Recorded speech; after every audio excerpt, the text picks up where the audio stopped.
Hello students. तो आज हम पढ़ने वाले हैं क्लास 12 केमिस्ट्री का फर्स्ट चैप्टर। ठीक है, तो थोड़ी सी इंफॉर्मेशन आप सबके लिए कि हम वीडियो सीरीज लेके आ रहे हैं 9, 10, 11, 12 साइंस और मैथ्स दोनों की।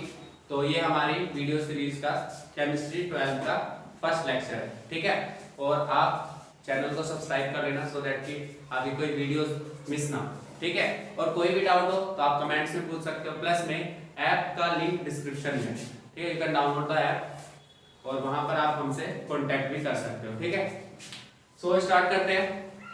चैप्टर का नेम है solid state. Solid state chapter का नेम है। तो चैप्टर के नेम से थोड़ा बहुत हमें हिंट लगता है कि इस चैप्टर में हमें पढ़ना क्या है। सॉलिड स्टेट, तो हमें इसमें सॉलिड्स की स्टेट जो है, सॉलिड स्टेट है जो, उसके बारे में पढ़ना है। उसके डिफरेंट कंपाउंड्स कितने टाइप के हो सकते हैं, कैसी कैसी उसकी प्रॉपर्टीज होती है। डिफरेंट टाइप के सॉलिड डिफरेंट टाइप का बिहेवियर रखते हैं, तो हमें डिफरेंट टाइप के सॉलिड्स के बारे में इसमें पढ़ना है। ठीक है, फर्स्ट स्टार्ट करेंगे। तो सबसे पहले सॉलिड क्या होता है, क्या लगता है सॉलिड क्या होता है? तो इसका आंसर आप सबको पता है। सॉलिड मैटर की वो स्टेट है, ठीक है, विच है definite shape and volume। ठीक है, जिसके डेफिनेट शेप और वॉल्यूम होते हैं, दोनों ही चीज डेफिनेट होते हैं। डेफिनेट यानी कि फिक्स, ठीक है, डेफिनेट यानी कि फिक्स होती है, फिक्स शेप और फिक्स वॉल्यूम होती है, उसे हम सॉलिड बोल देते हैं। ठीक है, और ये नेचर में कैसे होते हैं? They are hard in nature, they are hard in nature, in generally they are hard in nature। ठीक है, थर्ड प्रॉपर्टी जो है वो ये होती है कि सॉलिड्स जो होते हैं ब्रिटल होते हैं। ठीक है, they are also brittle in nature and there are lot of other properties। ठीक है, तो अभी ये दो तीन प्रॉपर्टीज है जिसके बारे में हम डिस्कस करेंगे। ठीक है, तो मेन जो हमारी प्रॉपर्टी है वो है ये डेफिनेट शेप एंड वॉल्यूम का मीनिंग क्या होता है। डेफिनेट शेप एंड वॉल्यूम का मतलब होता है कि आप जो भी सॉलिड है उसकी शेप फिक्स है, उसका वॉल्यूम फिक्स है। ठीक है, अब आप ऐसा लिक्विड के बारे में बोला जाए तो लिक्विड क्या होते हैं? जिनकी शेप डेफिनेट नहीं होती बट वॉल्यूम डेफिनेट होता है। ठीक है, अब इसे क्या बोल देते हो आप कि लिक्विड की शेप ही नहीं होती, विच इज रॉन्ग। लिक्विड की शेप होती है बट कैसी होती है? डेफिनेट नहीं है, फिक्स नहीं है, वो वेरिएबल है। आप उसको जिस कंटेनर में डालोगे वो उसी कंटेनर का हो जाएगा। तो यानी लिक्विड की सिर्फ शेप फिक्स नहीं है, बट आप ये नहीं कह सकते कि लिक्विड की शेप ही नहीं होती। ठीक है, they do not have definite shape, they are variable. ठीक है, इन शेप।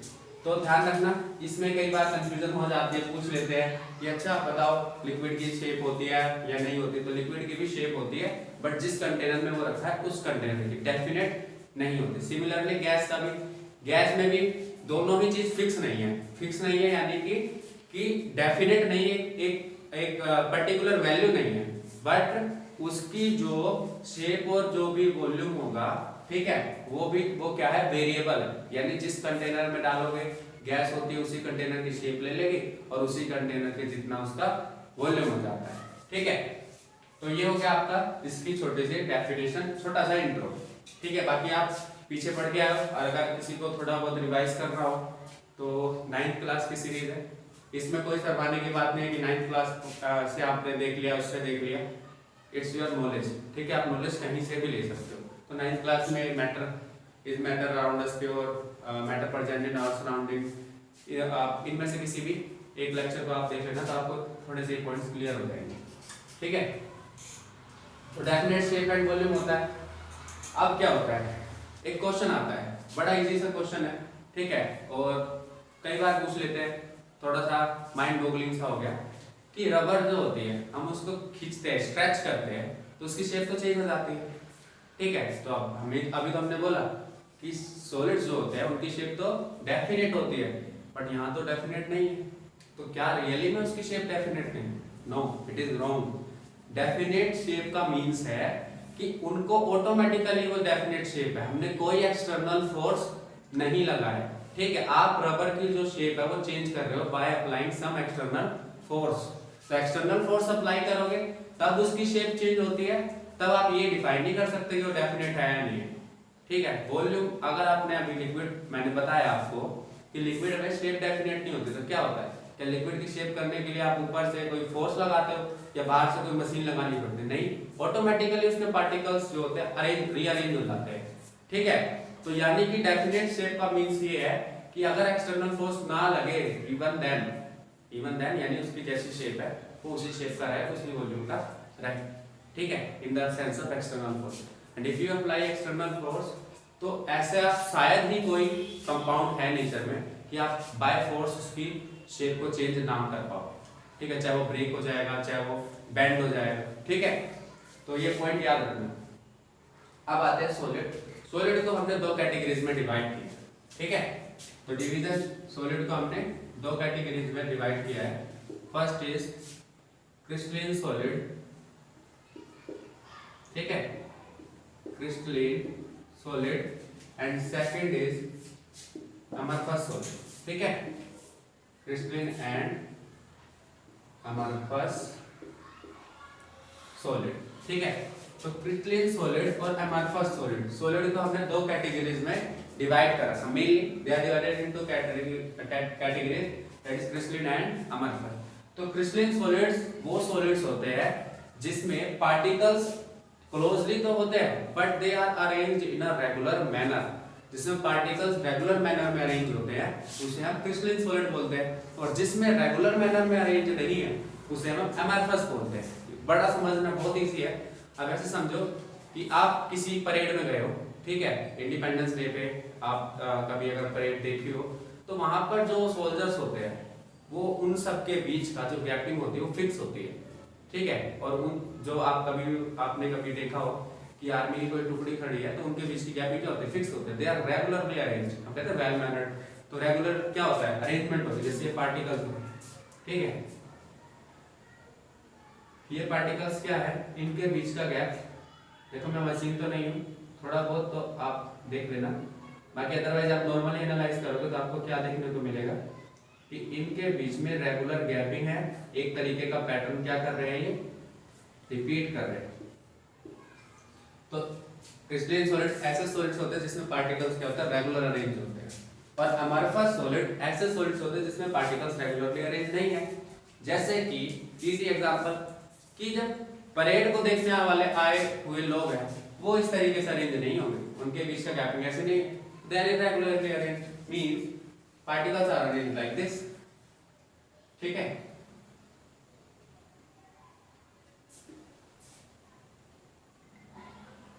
तो पार्टिकल्स इस तरीके से क्या है, अरेंज।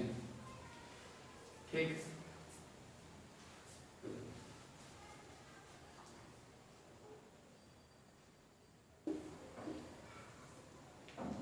तो ये हो गया आपके अमरफस सॉलिड, इजी। तो crystalline solid particles regularly arrange होते हैं, amorphous solid particles regularly arrange नहीं होते। अब इसी डेफिनेशन में एक वर्ड और जुड़ता है, तो है long range order. Long range order means कि वो इस पैटर्न को काफी लंबे 3D में अगर आप सोचो तो 3D में काफी लंबे पॉइंट तक रिपीट करते हैं। ठीक है, ये पैटर्न खुद को रिपीट करता जाता है। ठीक है, तो हम बोल देते हैं they have long range order। ठीक है, दैट इज सेकंड पॉइंट है, ये फर्स्ट पॉइंट है, और ये इसमें दे हैव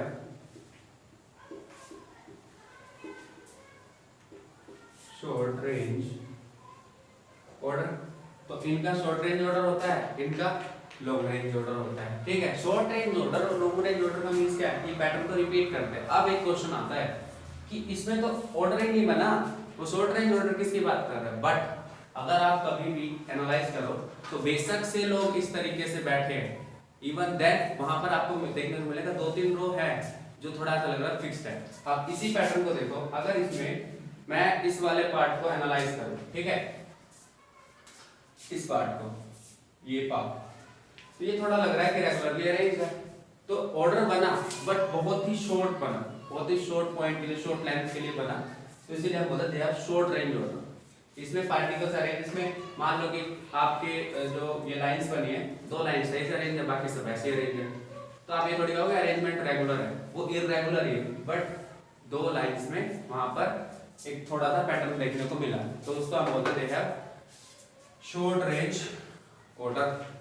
ठीक है, तो ये क्रिस्टलिन हो गए, ये हमारे पास सॉलिड हो गया, इसके छोटे से पॉइंट्स हो गए डेफिनेशंस के साथ। ठीक है, थर्ड पॉइंट आता है, they have sharp melting point, they have sharp melting point, they do not have sharp melting point।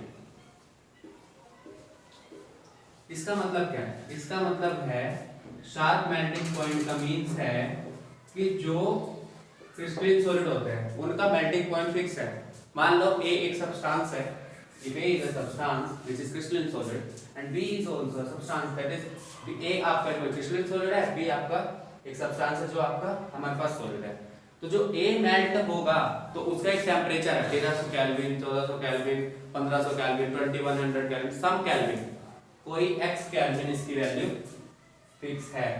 ठीक है, केल्विन या डिग्री सेल्सियस में ले लेते हैं। ठीक है, बट जो आपका B है, ये B है जो है हमारे पास, इनकी वैल्यू फिक्स नहीं होती, इनका रेंज फिक्स होते हैं। रेंज मींस कि हाँ 1300 से लेके 1400 केल्विन के बीच में या डिग्री सेल्सियस के बीच में ये मेल्ट हो जाते हैं, एक पर्टिकुलर पॉइंट या एक पर्टिकुलर वैल्यू फिक्स नहीं है। ठीक है, क्लियर हो गया पॉइंट? तो ये था शार्प मेल्टिंग पॉइंट का। फोर्थ पॉइंट आता है कि इसमें क्लीन क्लीवेज होती है। ठीक है, मैं शॉर्ट पॉइंट्स लिख रहा हूं, ठीक है, सो दैट आपके कंसेप्ट्स क्लियर होते हैं। डू नॉट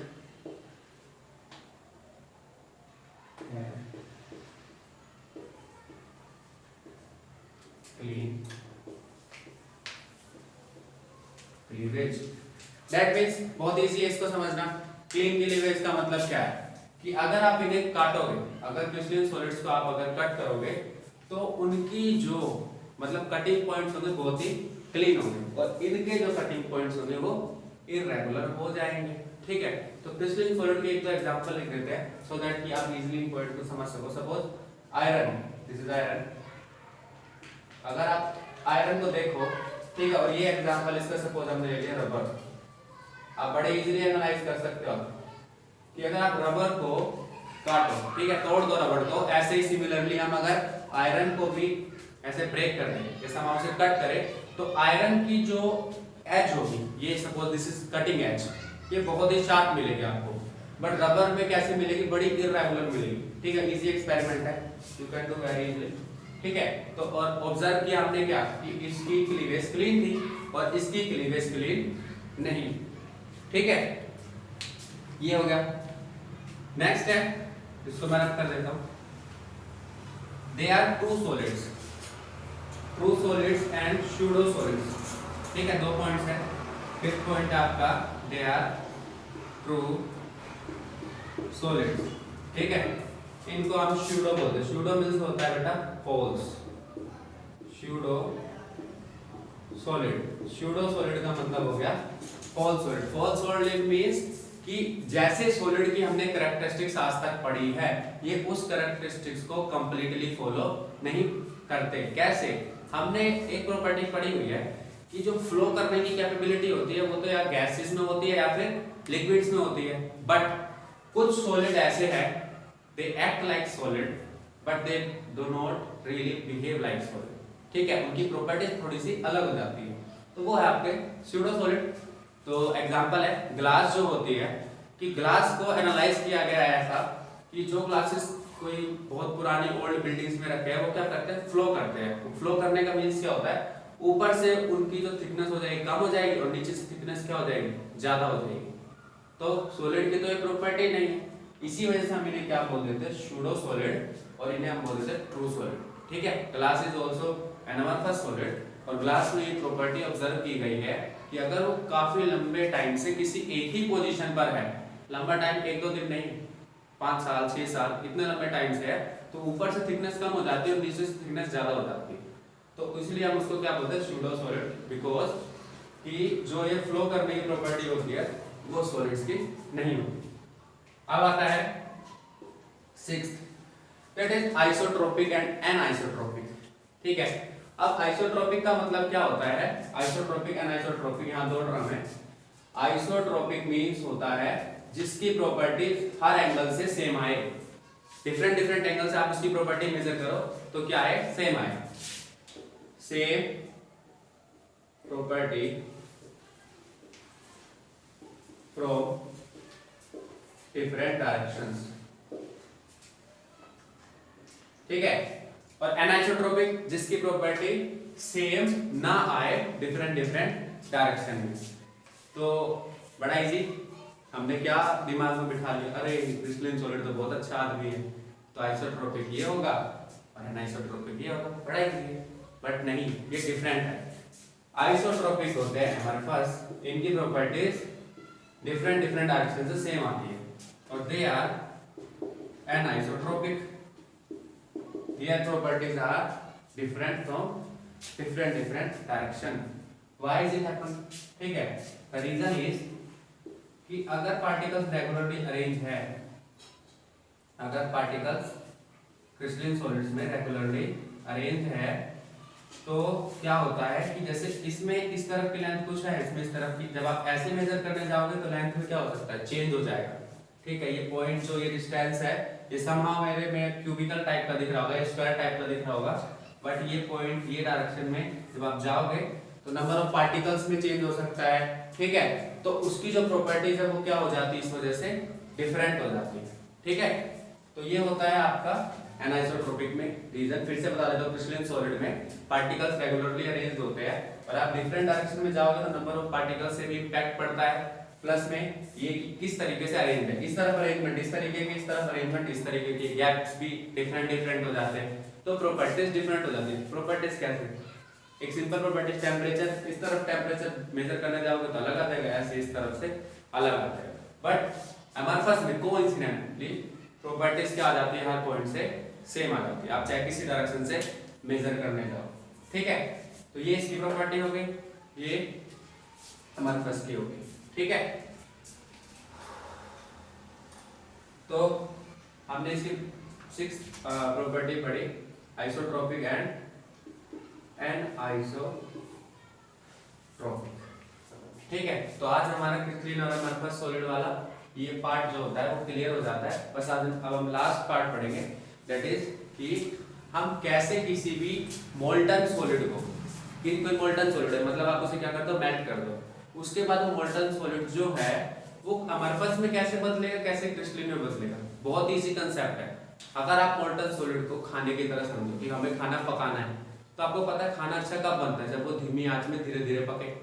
ठीक है, और अगर आप उसे बहुत तेज से पकाओगे तो क्या होता है, वो प्लस में उसकी न्यूट्रिशन वैल्यू उतनी नहीं होती, प्लस में नीचे से खाना जल भी सकता है। तो क्या होता है, आपके पास मोल्टन सॉलिड है, मोल्टन यानी कि गलित अवस्था हिंदी में। ठीक है, कोई फायदा नहीं है सुन के, पर फिर भी समझ लो कि गला हुआ, पिघले हुए कंडीशन में है, आपको इसे ठंडा करना है। एक तरीका क्या है कि एकदम में ठंडा कर दो, एक तरीका क्या है धीरे धीरे आप इसे क्या करो, ठंडा करो। ठीक है, तो अगर आप इसे स्लोली कूल करते हो, स्लोली कूल डाउन, ठीक है, अगर आप स्लोली कूल करते हो तो ये बनेगा क्रिस्टलाइन। और अगर आप इसे फास्ट कूलिंग करते हो, इसकी as fast as you can, तो ये किस में बदल जाएगा बेटा, हमारे पास सॉलिड में। इसी वजह से क्या होता है, क्वार्ट्ज। ठीक है, क्वार्ट्ज होता है जो कि आपका ग्लास सिलिका जेल से बनता है, मोल्टन सिलिका मिलता है, उसके बाद बारे में भी हम थोड़ा सा और आगे अभी पढ़ेंगे। सिर्फ अभी इतना ध्यान रखना कि जो सिलिका SiO2 होता है वो दोनों फॉर्म में मिलता है। जब मोल्टन से जब सॉलिड में आता है तो वो इसमें भी आ सकता है, क्रिस्टलाइन में भी आ सकता है, और अमरफस में भी आ सकता है। अगर आप उसकी स्लोली कूलिंग करोगे तो वो क्रिस्टलाइन सॉलिड बन जाएगा, दैट इज क्वार्ट्ज बन जाएगा। और ठीक है, और अगर आप उसको फास्ट कूलिंग करोगे तो सिलिका ग्लास बनेगा, ठीक है। और वो ग्लास कैसा होगा हमारे पास, इसमें क्या होगा, पार्टिकल्स रेगुलर अरेंजमेंट हो जाएगी, इसमें पार्टिकल्स इररेगुलरली अरेंज हो जाएंगे, ठीक है। तो क्रिस्टल हमारे पास कलर सॉलिड वाला पार्ट हमारा क्लियर हो गया, ठीक। तो अब हम कोशिश करेंगे कि जल्दी से जल्दी और वीडियोस आए आपके लिए, और हर थर्ड डे पे आपको वीडियो मिलेगी, ठीक है। चाहे आप 9th की, 10th की, 11th की, 12th की कोई भी वीडियो सीरीज